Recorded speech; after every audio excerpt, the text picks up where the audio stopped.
Bonjour à tous et à toutes et bienvenue dans notre épisode de présentation des entreprises qui mettent l'IA au cœur de leurs solutions. Et aujourd'hui, je reçois Hubert Ménard qui est cofondateur de la société Ficha. Salut Nice. Hello Hubert, comment vas-tu aujourd'hui? Très très bien, ravi d'être là, merci. Eh bien écoute, pareillement, ravi de te recevoir. Tu es mon second invité pour échanger sur l'IA au cœur des solutions. Et peut-être avant de démarrer, est-ce que tu peux te présenter en quelques mots et nous parler un peu de Ficha? Ouais, pas de souci. Du coup, je suis Hubert, comme tu l'as dit, directeur général et cofondateur donc chez Ficha. Natif de Rouen, pour ma part, j'ai fait un DUT Tech Co, licence AES, puis école de commerce à Grenoble. C'est là donc que j'ai rencontré Vincent, cofondateur de Ficha. Et donc depuis 6 ans officieusement, 4 ans officiellement, on a créé donc Ficha. On met donc l'intelligence artificielle dans des capteurs que l'on place dans deux verticales différentes, dans les bacs de tri et dans les camions de collecte. Le but, c'est d'auditer tout un territoire pour savoir où est-ce que sont les contaminants, les erreurs de tri ici, et indiquer aux collectivités quels sont les messages à délivrer à la population pour sensibiliser au mieux. Alors, juste peut-être avant que tu nous parles un peu plus en détail de Ficha, votre histoire, elle est assez incroyable puisque vous avez créé Ficha à la sortie de vos études, si je dis pas de bêtises. Alors, on était même durant l'école, on était étudiants à ce moment-là. Et Ficha, en fait, c'est le verlan d'affiches avec Vincent. Ce qu'on a commencé à faire, c'est qu'on reprenait les affiches aux arrêts de bus, arrêts de tram, qu'on les proposait à la vente pour les étudiants. Donc, ça marchait plutôt bien. Et ensuite, on a complètement dérivé. Il y avait cette idée quand même de réutilisation avec ces affiches, puisqu'elles sont incinérées une fois qu'elles sont affichées une semaine dans les arrêts de bus, justement. Et donc, dans cette idée-là, quand on s'est rencontrés, on s'est dit, il y a peut-être un potentiel plus fort d'aller récupérer pardon, plus de déchets. Et donc, là est née justement cette idée de réutilisation. Comment inciter nos amis étudiants à l'époque, puis ensuite toute la population au tri des déchets. Donc, en fait, une histoire dans laquelle vous avez mis aussi l'écologie, l'environnement au cœur de votre projet, si je comprends bien. Complètement. Bah, je pense qu'on est une génération justement qui est quand même relativement au cœur de ces sujets. Et pour nous, il s'avère que le tri sélectif, c'est quand même le premier geste à réaliser a l'air pas si compliqué à faire et pourtant qui n'est pas forcément très répandu. Donc, et qui n'est pas fait de façon systématique. Donc on s'est dit, voilà, on va attaquer ce sujet.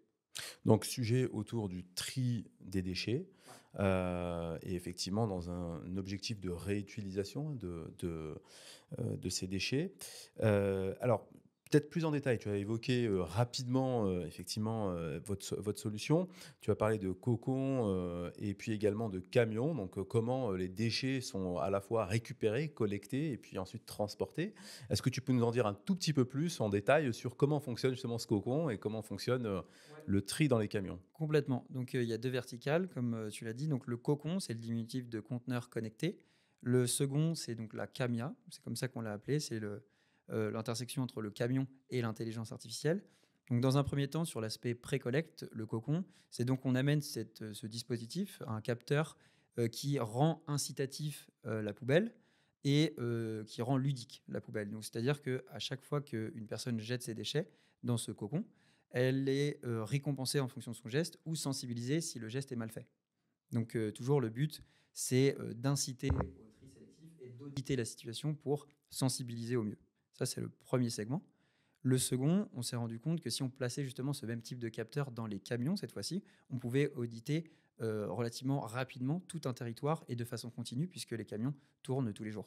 Quand tu dis auditer un territoire, qu'est-ce que ça veut dire Ouais, en fait, c'est que tout simplement, nous, on reprend toutes ces données-là, on les place dans une cartographie de territoire, donc sur une plateforme, et ça permet à une collectivité de dire, bah, en fait, les zones, en fonction de zones de chaleur, de dire, bah, c'est à tel point ou à telle rue, carrément, ou même telle adresse, qu'il faut sensibiliser, et il faut sensibiliser de telle manière.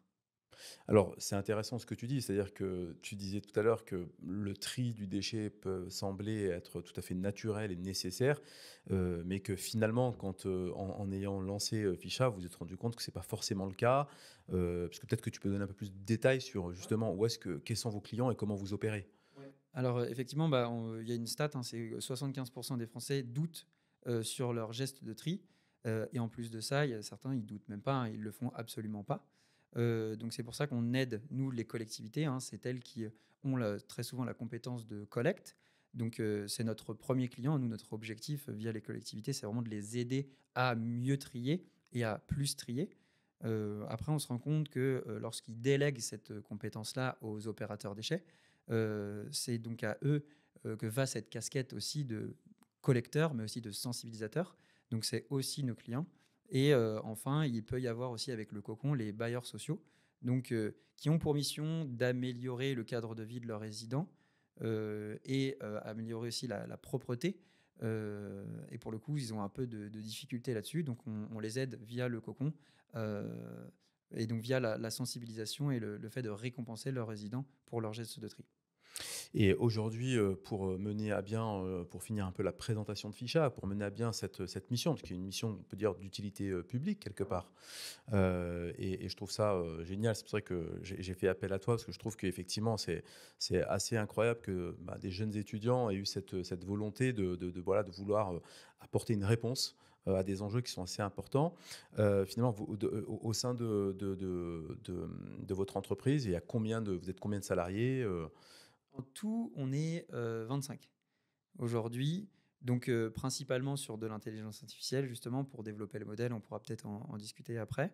On a une partie hardware, donc pour faire les produits, et une partie forcément IT et informatique qui permettent de développer les plateformes sur lesquelles on va remonter justement toute cette donnée-là.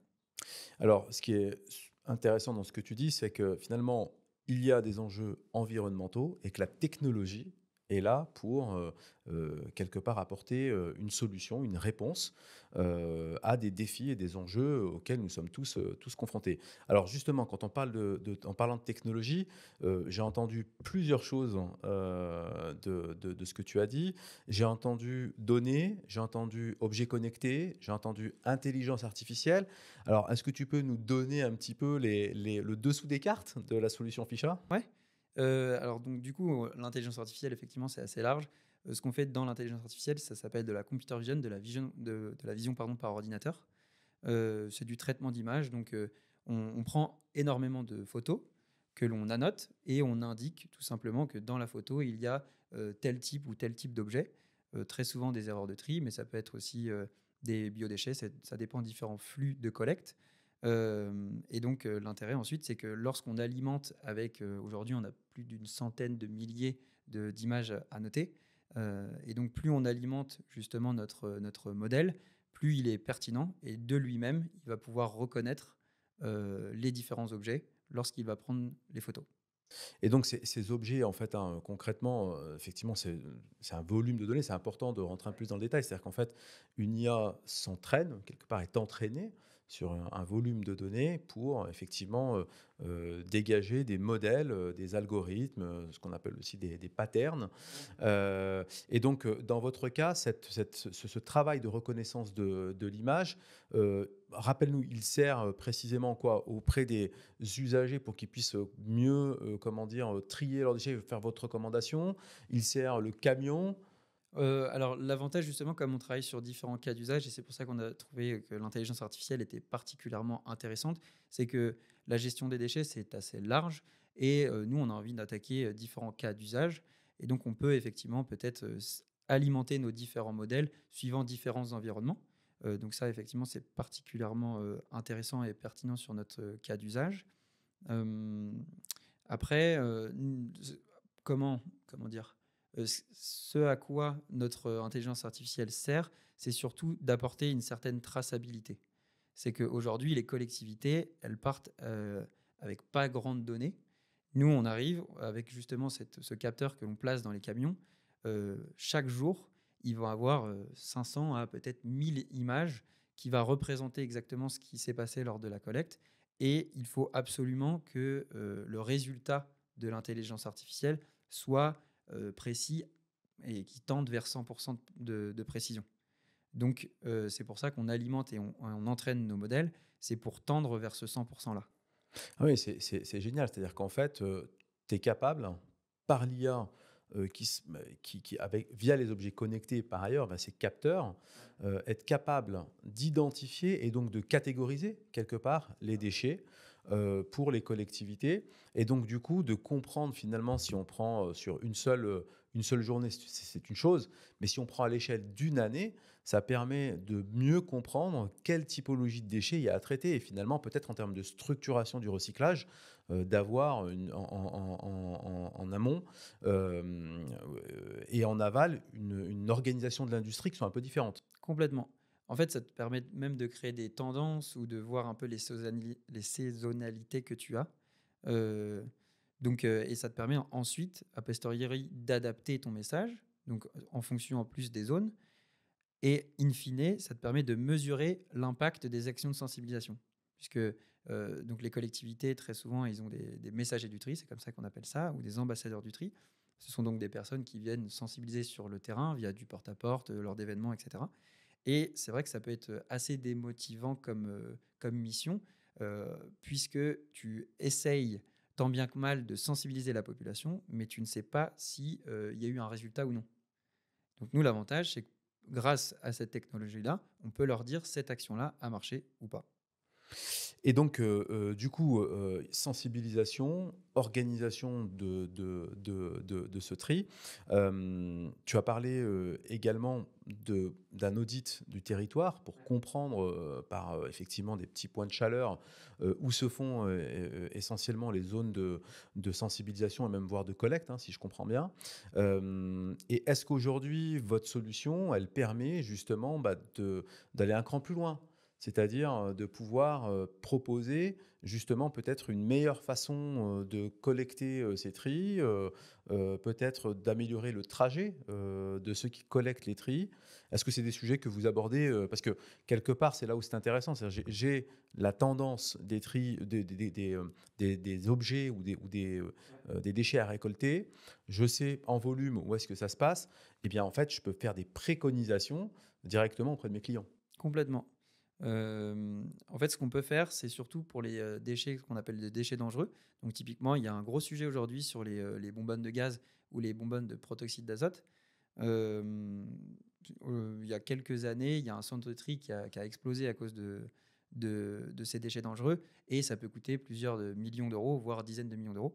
Donc, effectivement, les opérateurs déchets, de traitement ou même les collectivités sont très intéressés pour savoir en temps réel lors de la collecte, s'il y a une collecte d'un déchet dangereux, pour pouvoir l'extraire le plus rapidement possible, ou en tout cas qu'il n'aille pas dans le centre de tri. Donc c'est une possibilité, effectivement. Pas forcément. Alors il y a la redirection même, c'est lorsque ton camion, on dit déclassé, c'est-à-dire qu'il y a tellement, ton camion est tellement souillé, il y a tellement d'erreurs que finalement ça ne sert absolument à rien qu'il aille au centre de tri, mais plutôt à l'incinérateur. Donc ça c'est possible aussi en temps réel. Secondement, d'alerter en fonction de l'erreur s'il y a une erreur de tri dangereuse qui a été détectée. On a beaucoup parlé effectivement d'IA sur le traitement de l'image. Est-ce qu'aujourd'hui, vous avez également d'autres utilisations de l'IA au sein de votre solution dans l'analyse de données ou autres sujets que vous mettez à disposition de vos clients? Pour le moment, c'est réellement le traitement d'image, notre cœur de métier. Euh, dans le futur, peut-être que ça va être intéressant, effectivement, de savoir bien consolider l'intégralité de ces données-là pour pouvoir faire des plans de sensibilisation assez précis et automatiques. Donc, ouais, c'est quelque chose, pas forcément sur lequel on travaille actuellement, mais dans le futur, ce sera très intéressant de travailler dessus. Alors, quand vous allez voir vos clients, vous présentez votre solution effectivement qui apporte une réponse, hein, clairement, avec quelque part cette valorisation technologique.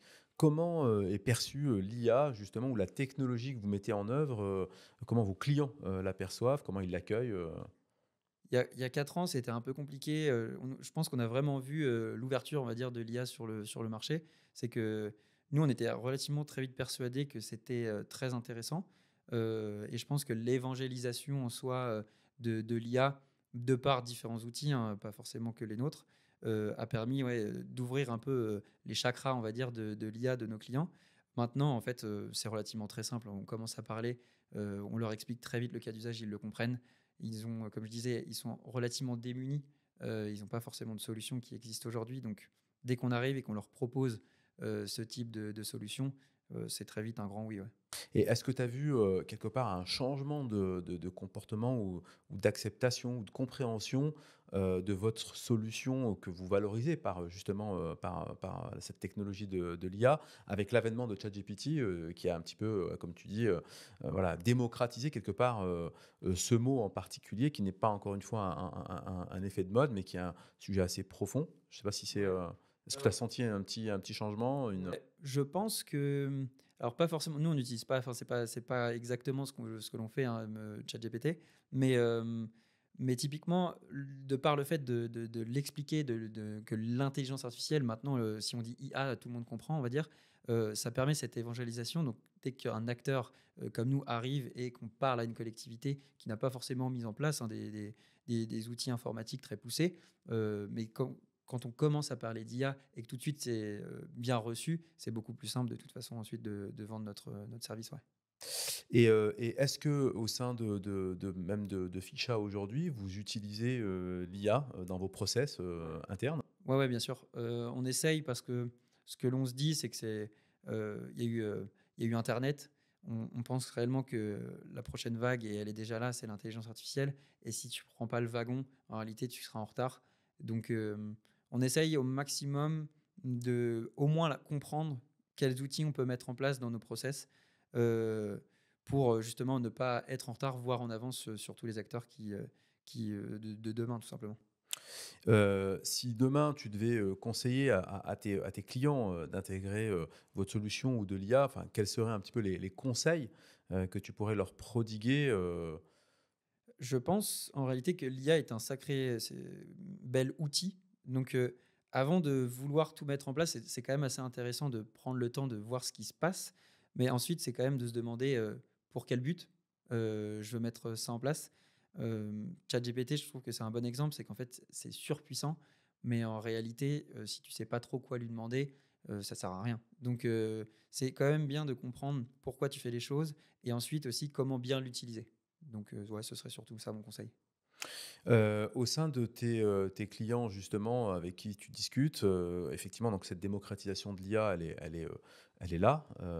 Est-ce que quand tu vas voir tes clients justement, vous avez des échanges sur ces, sujets-là où ils vous demandent vous-même de pouvoir aller un cran plus loin avec vos solutions en utilisant ces technologies ou c'est encore un sujet qui reste, voilà, plutôt connexe, à leurs activités?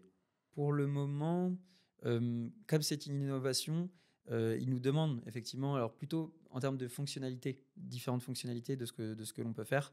Et nous, on est preneurs de tous les retours parce que justement, ce qu'on veut, c'est fournir un service à 100% quali pour nos clients. Euh, Ce que je dirais, c'est quand même, ce qu'ils veulent, c'est avoir une intelligence artificielle qui soit la plus précise possible. Pour le moment, c'est vraiment le cas d'usage de base et c'est ce qu'on s'attelle à faire. Oui et puis, pour revenir dessus, tu parlais effectivement du traitement d'image et cette notion de fiabilité, c'est là où il y a en effet un sujet un peu délicat parfois avec l'IA qui, peut justement ne pas être précise. Et que justement, un des sujets, clés, c'est d'amener une réponse qui est notamment dans des processus assez, critiques, d'entreprise, une réponse fiable, à près de 100. Et c'est là où vous allez entraîner vos modèles. Alors justement, juste une question technique, la solution que vous avez mise en œuvre, hein, c'est une solution, dans laquelle vous avez développé vos propres données d'entraînement, vos propres algorithmes, ou vous avez, également vous êtes appuyé sur des sujets, déjà existants? Les modèles existent déjà. Alors après, tu les réadaptes en fonction de ton environnement. Mais surtout, ce qui est intéressant, en fait, c'est les données qui alimentent ce modèle-là. Et il en faut énormément. Donc aujourd'hui, il y a des data, hein, il y a des données qui existent en open source de déchets.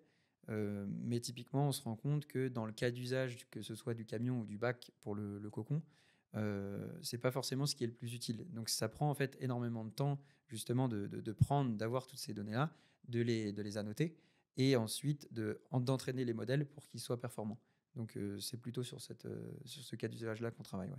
Et aujourd'hui, voilà, quand tu dis, effectivement, c'est important de bien le matérialiser pour les clients, quand on veut pour les auditeurs et tes clients, c'est qu'effectivement, quand tu, entraînes un modèle sur une image en particulier, l'IA doit intégrer un certain volume de données pour comprendre, je sais pas, qu'une bouteille est une bouteille, qu'un bout de papier, c'est un bout de papier et que donc là-dessus, vous avez, en effet des milliers, voire des millions de données à intégrer, à faire ingérer, finalement à l'IA pour que, justement on atteigne, cette précision. C'est ça.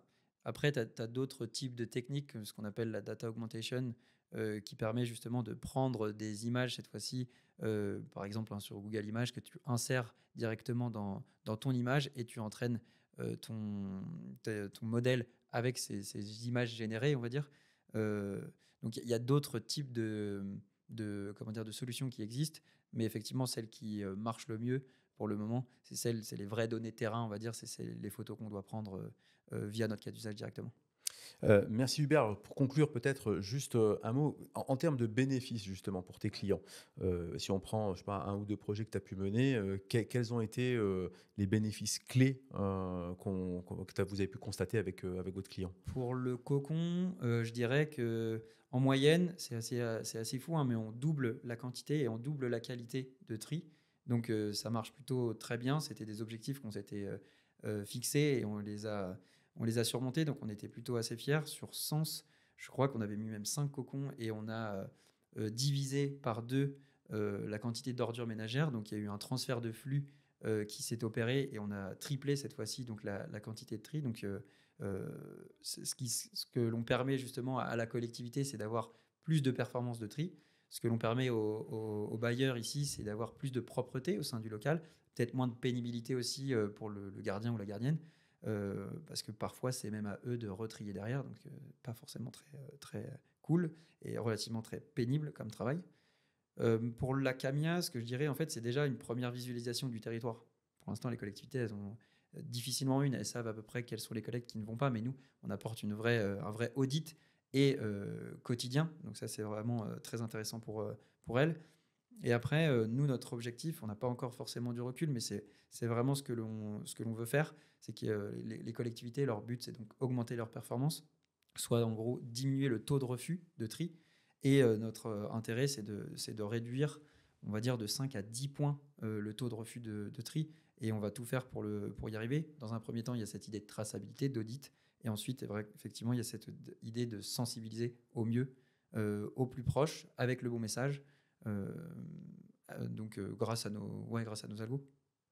Merci Hubert, merci pour toutes ces informations et d'avoir partagé avec moi ton entreprise et ta solution. Et puis bonne chance pour Ficha, parce que Ficha, C'est pas fichu.